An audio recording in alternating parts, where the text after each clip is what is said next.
Hey, you guys, it's Pretty Morg. This Charming Joe. Yes. And we are here with another episode. Another line. Yes. No DJ Khaled. Right. But no, we're here another episode. What's going on? Oh, I'm sorry. I was just jumping right to it. I like this white, though. Yes. Oh, hold on, y'all. Let me praise my woman right quick. I like this white. Yes. They're nice. Thank you. They're real nice. Yes. All white, everything. You look very very nice, too. Thank you. I appreciate that. Thank you. What we got going on today? I love you too, baby.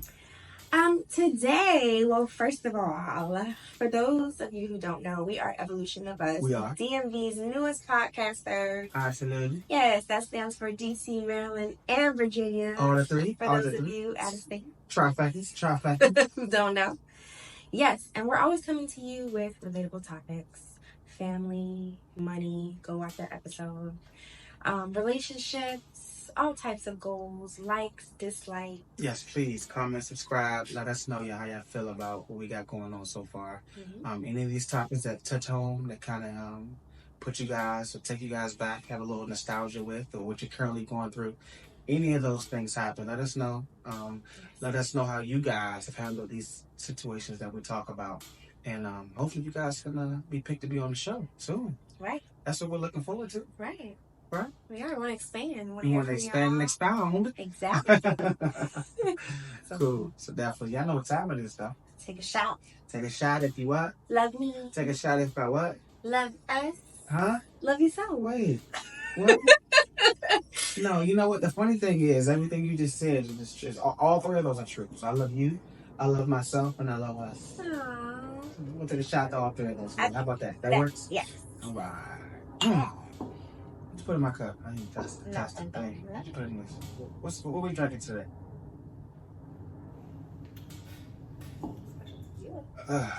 Tequila. I can tell y'all that. I'm hit that too. Sorry. Cheating and I'm not cheating. Enjoy. That's funny. Just a little swirl. Little swirl. That's cool. What we got going on today? What we talking about, babe? Today we're talking about the feels. Feels. Okay. Feels. And I'm not talking about touch. I'm not talking about the senses.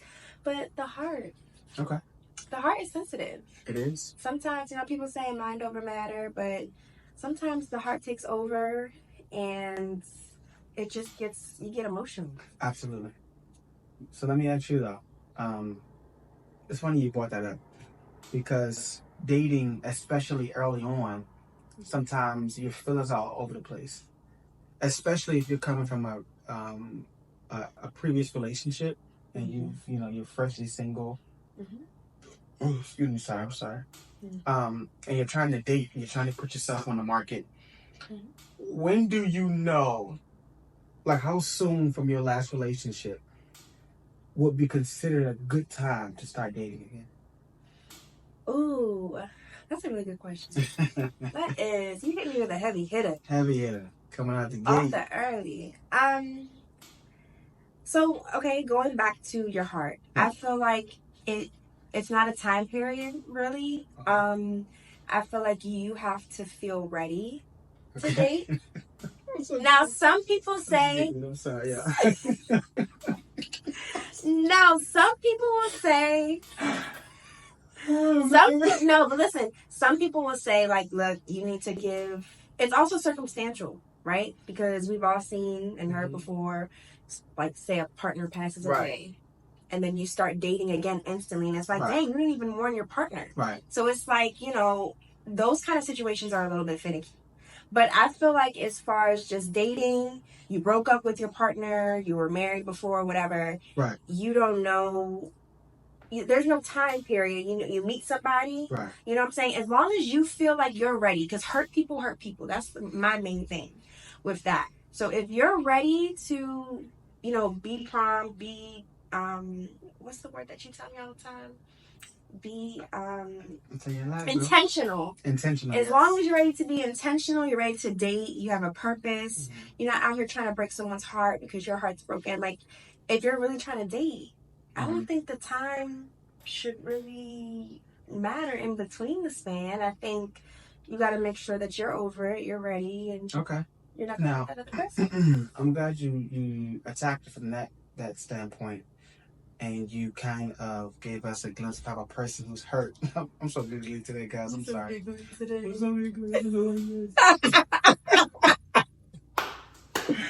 But you sort of went into the side of someone coming from a past relationship who was hurt. Right. What if I'm not hurt? What if we remain friends? We broke up. Mm-hmm. Everything is cordial. Mm-hmm. We're neutral with each other. Mm-hmm. Talking about me and my ex. Mm-hmm. No one's hurt. Mm-hmm. It was a mutual understanding, and we just parted ways. Okay. We've had time to grieve already. Okay. Because we knew what the end was. It right. was coming. You know, it wasn't abrupt. It didn't just happen. Right. It was talked about. Mm-hmm. We had communication concerning this, and we knew exactly what direction we were both heading in. Mm-hmm. How do you handle it then when there's no hurt? Is it time to date now because we're not hurt? Or should we still take time to relearn ourselves no matter what the situation is? So, that's really good. And I guess it'll be a two-part question. If we should learn ourselves, how long should we stay single to learn ourselves? There's no hurt. You guys already went through the grief and the pain. Right. Now you guys have separated, gone your separate ways. Right. I think it's really about where you are in the stage of life. Right. Like, okay, you guys grieved, you went through the pain, the crying, whatever it is, and now you're just back to your normal self. If you feel like, you know what, maybe I need to be single for a little bit. Maybe I do need to just enjoy being by myself, because you get into a relationship sometimes and you don't know what it feels like anymore. Or maybe when you were going through that grieving process, I'm just bringing up examples, you put your time, your energy more into something else. Right. Right? And now you're like, well, I don't have time for a relationship now because, I put my time and energy into this, and this is what I'm going to continue to do. Okay. So I just feel like it goes back to comfortability within yourself. And, when you feel like mentally, okay, I can go through the dating process, because let's be real, like it's a heartbreak when you break up with somebody, right? And some people, they get cold feet. They're like, look, I just went through this. Even though I've gotten through the grieving process, I'm not, crying over this person. I don't really feel like jumping in again. And it could be maybe like, let's give it a time. It could be a year or so. And you're like, you know what? I'm emotional, or I'm just not ready, and I don't want to jump right into something again, because I don't really want to, my heart can't go to that again. Right. So it really just depends. It's very circumstantial. It's very situational. Okay. I understand that. Now let me ask you, quick pivot. How do you handle the friends that are in your ear? How do you know which one to listen to? You have the saying, misery loves company, and it's you listen to them females, they ain't got nobody, they're not married. You know what I'm saying? Like, you with your boys, all they want to do is run the streets anyway. Right. At what point do you listen to someone else who can give you the proper advice on how to move forward? And typically or stereotypically, who is that person? Is it the friend? Is it the mom? Is it your coworker? Like, who do you listen to? Right. And and when you listen to that person, how did you make that judgment that their advice is more sound than everyone else's? So great point. Great question to bring up. I've learned this as myself. Advice is kind of dangerous, because people are only going to give you their advice and their opinions based off of A, what they know, and B, what they've experienced as well. That's how you get advice, right? Your wisdom comes from that. So I feel like you don't always need advice. I feel like what we need is comfort. Okay. And I feel like if you're going to get advice, you should at least get it from somebody who you somewhat look up to, as far as knowing, like, they're married, for example. They've been married for years. They may have gone through this, X, Y, and Z. That's who you want to talk to. But in essence, you want to try your best to figure things out on your own. The mind runs a lot, and we instantly want to pick up the phone, call somebody, get our emotions out, right? Because that's how the feels come in. That's how the heart is, right? It takes over sometimes. But if you just let things subside, you give yourself a chance to use your intellect and kind of stay away from the advice thing. as far as a love standpoint, because it's very situational, it's very touchy. You just want to you kind of want to stay away from that. Mm-hmm. So if you don't need to get advice, which most of us don't, please don't. Right. It's your situation. It's your relationship. Give yourself time to pivot and figure out what it is you need to do. I like that word you use, pivot. I love that word. I love that word a lot. I use that word a lot. But pivoting makes perfect sense. And I do appreciate your standpoint on this subject. But let me kind of just speed up. Just kind of speed up the process. Let's say we got the advice, we left the relationship, we're starting to date. This is what we decided to do. This is where we are now in life. Your opinion, it's loosely based on facts, obviously. This is your opinion, subjective. What's the proper way to date? How do I date? Do I talk to multiple people at one time? Do I focus all of my attention on one person? Is it whoever's doing the most for me? That's the person who gets the most of my attention or most of my time. Like, how do I go about that? Right. That's a good question. And that's real because that's something that we literally go through constantly, right? This is something that I learned. I was watching a segment on TV and I don't remember her name, but she literally brought up, finish the sentence. I'm dating to finish the sentence. So if you're dating for purpose, you're dating for marriage, you're dating whatever, finish your own sentence. I like that. If you can do that, then you know how you want to keep yourself for dating. You know how that you want to present yourself for dating, what you're looking for, X, Y, and Z. But I want to go into talking to multiple people because you just brought that up. Yes. A lot of us, we don't date properly. See, the way that the heart is and the way the mind is I have to have this large roster. I have to have, I learned the statement, horses in the stable. I have to have. I had a few horses. You got to keep options. It's all about options, right? That's just how society has become. And it's like, okay, if I have one person I'm talking to, right? Even if I'm dating for marriage and kids and love, I'm talking to one person, right? If it doesn't work out, we're just dating. Time is going to lapse, maybe, possibly, before I actually start to find somebody else. Right. So the reason why we keep this big roster is because we don't want time to lapse. We want to keep it going. Oh, and then when I find X, Y, and Z, that's when I'll drop them all. Right. That's typically what we do. And going to answer your question, it's not right to date that way because it clouds your judgment. If you have all these people, right, and your roster, different people, right, you're not going to know, you're going to compare them all the time, right? And you're going to cloud your judgment because you're spending time with this one, you're spending time with this one, you're spending time with that one, right? You can't really fully pull everything that you need because as soon as you're done with this one, maybe a day or two later, you're hanging out with the next one. You don't have time to really soak it in, right? And, well, this person's late, but this person's not. And I saw this person do that, but this person didn't do this. You got to really put your all into somebody. And the thing is, this is another thing. Oh, I got this roster of people, but none of them are perfect. I really wouldn't settle down with any of them. Well, then you just need to let the whole roster go. Right. Right? Okay. And that's what you don't do. Right. We just keep it around until X, Y, and Z comes along. Okay. I totally agree. I'm gonna stop there. Wow, that was a mouthful. I totally agree and I totally understand what you're saying. And I think a lot of it comes from peer pressure.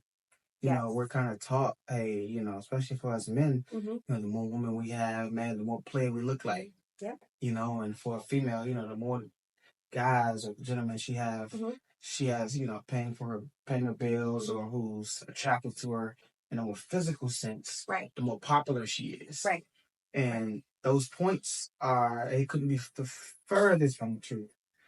So it kind of takes me to my next question. And with social media being so present and prevalent in today's society, right, how do we, I guess, live in the era of social media, but not allow the images, the living like the Joneses, and the expectations affect, let's say now we're in a relationship with someone. Okay. How do we not affect social media, or how do we prohibit social media from affecting our relationship? You know, what you're seeing females, and everyone has a, you know, BBL, and everyone has the lashes, and everyone's balling, and they got a player, and you know, or for the men, you know, everyone's doing what they're doing. How do we not allow those I guess impressions or imprints from social media affect our everyday life with our partner? Right. Social media can be kind of broad because just based off when I hear social media, I think of looking at women or looking at men, and or incorporating things into your outfit or your home. So it's a lot of aspects with that. But I think just to touch on a main point with social media, I think is more so the fact of looking and more the eye, the wandering eye of looking, right?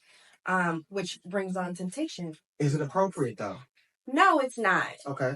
And this is the thing. You can't help what's posted on social media, but you can go and change what you're going to look at on social media, right?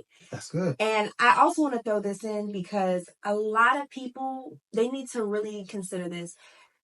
Do you truly love who you're with? Right. Because temptation won't creep in. It won't come in if you truly love your partner. Because there's people everywhere. You don't have to be on social media to see girls, to see guys. You walk outside that door, it's somebody, right? So you need to make sure that your mindset is in that realm, and don't force yourself to be in that. It should be a natural instinct. I love my partner so much. There is nobody that I'm interested in ever. I walk past all these people and I'm just like not interested in nobody. I don't see anybody. All I see is him. If that's not the case for you, right? Or all I see is her. If that's not the case for you, then you got some questions to ask yourself. I totally agree. And temptation is going to bring its way even more forward to you because you're not constantly thinking about your partner because it's something else that's on your mind anyways. As soon as you see something else. Right? So, yeah, social media is dangerous. It's very dangerous. Change your TL. Change your TL. TL means? Your timeline, sorry. Change your timeline. If it's a lot of stuff that you did, even before, like if you looked at a lot of women before when you were single, now you're in a relationship, would you like it if she did that? Like, and be upfront about stuff that you like too. I feel like men and women, they get into a relationship too. They're not upfront about stuff. Like if you see a cute girl and you know that your girl might like looking at her, oh look, baby, be open. Right. You know, oh look, ain't she cute? Like this. Like be open about stuff like that. Yeah. And relationships are just they're not open like that. Everything is private and hidden and you don't know what you're looking at. And, Jesus. You know, whatever. So social media is dangerous. It's very dangerous. But I agree with that. I would like if people considered those things. I agree. To start. Look at you, girl. She's been a counselor. Yeah. That was good. I love the way you answered that question. My next question for you, this is kind of more of an interview style, I guess it became, but you're answering the question so well and it makes sense. I just want to kind of hear what you have to say. But how do we handle being friends with our ex moving into a different relationship? Is it appropriate for me to be friends with the person I was in a relationship with before? And would that be appropriate for you? No. Why is that? It's not appropriate to be friends with your ex. Okay. Let's just give the obvious points, right? In a relationship, there's intimacy, right? And if you guys broke up for a reason, you didn't break up to be friends. Right?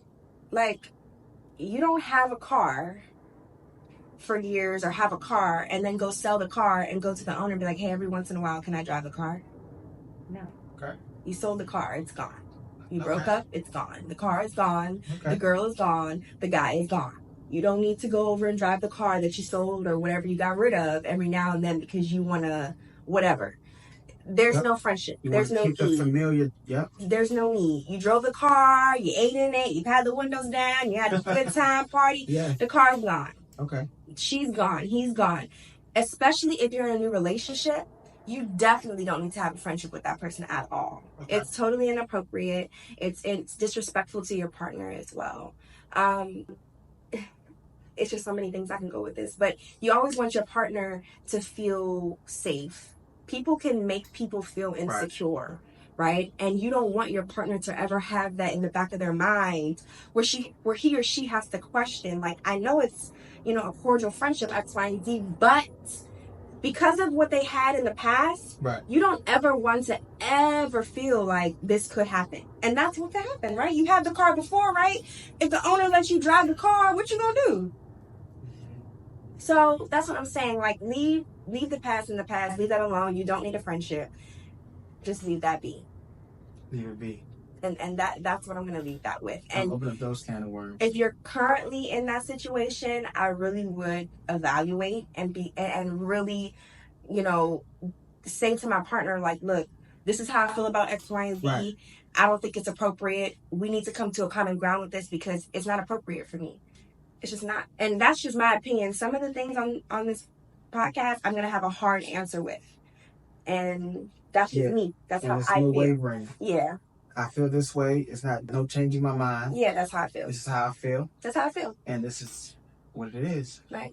And I understand that. Yep. That's really good. I really understand that. Mm-hmm. My last question for you, moving towards, I guess, the stability in the relationship and how we communicate in a relationship with our new partner. Right. Do we communicate in a way very early? Because I think relationships it's stages. I'll tell you this when I feel comfortable, and I'll tell you more when I feel more comfortable, and I tell you this when I feel more comfortable. At what point do you completely, and you kind of touched on it earlier, do you allow your person to see exactly who you are? You're completely transparent about the person you are. At what point in the relationship does that happen? Is that in the beginning? Does it happen over time? Is it through stages? Like how do you address that? That's a really, really. Because I'm in a relationship, but I mean, my partner doesn't know how much money I make, or I'm in a relationship and my partner doesn't know some of my secrets, and I'm in a relationship, which means I've committed. I have that's locked, it's sealed, but my partner doesn't know X, Y, and Z. Right. So at what point do you tell this person this? Do you still need to gain, I guess, more and more reassurance that this is going to work before you can disclose certain things about yourself? Right. Or is that all happening at the very beginning? That's really good. Of the relationship. That's really good. I like that a lot. Okay.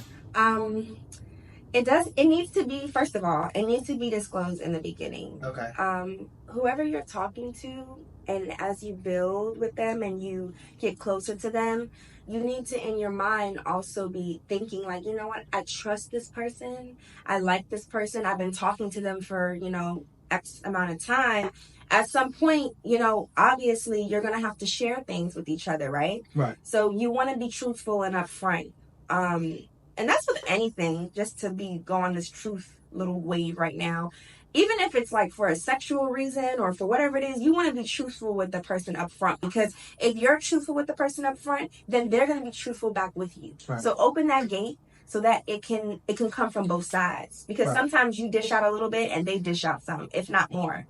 So yes, you need to be truthful from the beginning. Speaking of sex. Yes, go ahead. I'm sorry. I was going to ask you the second half of your question to remind me of the second half of your question. Be truthful in the beginning. You're right. Okay. Right. I know that pretty much answers my question. You're pretty much saying be truthful at the beginning. Yeah, be truthful at the beginning. Right? Be truthful at the beginning. Very important. Yeah, I totally agree. Like, I think being truthful at the very beginning, telling your partner as much as they like to know, telling them as much as they need to know. Right. Which to me is everything. You should be an open book at this point. Right. There should be nothing you're hiding from me. Right, exactly. Because you're being intentional and I'm being intentions about this relationship. Right. And the more I know, the better I can serve you. Right. The more I know about you, the better I can understand our compatibility. Right. And sometimes that's not always seen so much up front. Sometimes it takes a while. Right. Yeah, I thought you was a little, but maybe you're not. Maybe it's like going. Right. The more truthful you are, the sooner you're more truthful, the better it can be. Right, and sometimes too, you don't waste time at all as well, because you're being upfront with each other. So it's like, if this is not going to work, let's not get our feelings and emotionals. Because some people just cannot deal with. Right, it's so that simple. Let's lay it all out up front. If it's not what it is, let me not waste my time by heart. Absolutely. You know what I'm saying? Pouring it out. Absolutely. And let's just move on with it. Okay. I totally agree.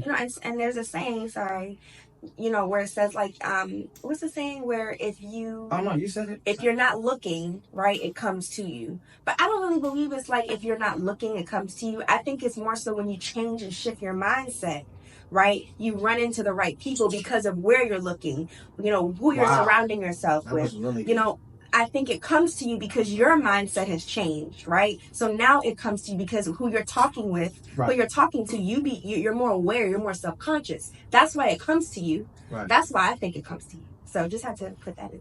That was really good. I like those glasses. Thank you. Got a little thinking button on the side. I like that. I like that was these nice. too. That's cute. My baby.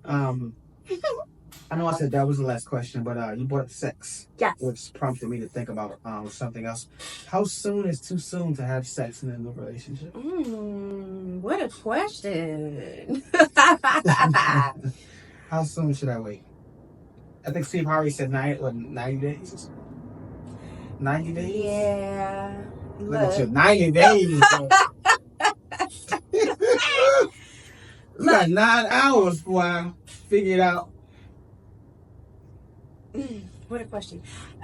Figure out who you're with. Okay. And be honest about who you are as a person yourself, right? And this is another thing about being upfront. A lot of us are sexual in our generation. Let's just be real. We like to get straight to the chase. We like to sex.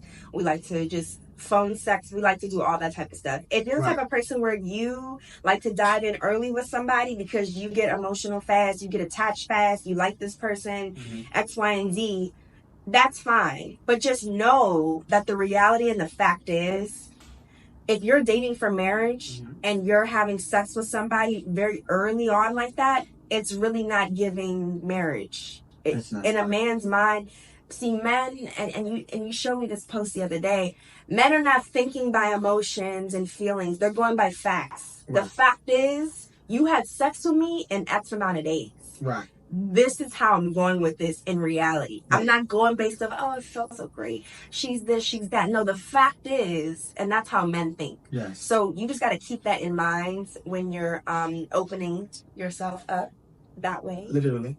Early on. Very early. But I don't want to say it's early a time. I don't like giving time numbers and stuff for people, but just be self-conscious, be ready. When would you say, how soon would you say you give it up in a new relationship? Don't answer that question. Look now. Don't answer that question. I'm truthful. I'm truthful and honest with myself. You know what I'm saying? What's your name? Look, I'm truthful with myself. I know who I am. Buy you a drink first? Look, I know who I am. So, Just bland. Yeah. I know nice, who I am. wholesome young lady, and I love her for it. I love her for it. I know who I am. I agree. But also, I gotta throw this in there too, because when you have sex, it becomes very emotional after that, right? So if you know that you're an emotional person, try your best not to get into this fantasy mode. Right. And then you get your heart broke so heavily, and it's like, you're emotional. This could potentially happen. Like, guard yourself a little bit better this time. I agree. Practice that. Try practicing that. Yes. Because heartache, it's just no fun. I agree. I totally agree with you. Yeah. That's good. That was really good. We have to elaborate on this more. We do. Absolutely. For sure. But let us know what y'all think. Yes, let us know. For sure. Let us know how y'all feel. Like, comment, subscribe. Any questions you guys want to add, especially as it pertains to dating someone new, someone old, what you learn, because some of us, we don't date the same as we get older. Some of us learn, some of us take away, some of us add to, and we date differently. And I'm curious to see how you guys started dating and how you're dating now. Right. Some of us who are not currently married, who haven't been married 20, 30, 40 years, which is probably most of us. And how have you guys managed to keep the relationship that you're currently in fresh and appropriate? Right. Yeah. That's fresh and appropriate. Fresh and appropriate. Perfectly said. And appropriate just means I'm looking out for this person always. I'm constantly thinking about this person, and I'm getting the reciprocation. They're always thinking about me. Right. And just kind of give us your testimony and what you guys have experienced. Yeah. And we're here. Yep. But it's been real. It's just evolution of us. It is. It's evolution of us. I'm ready to go eat this mean lasagna that you made. Oh, man. It's lasagna Sunday. I'm hungry. It's lasagna. It is. All right. Take care. Bye. Yeah.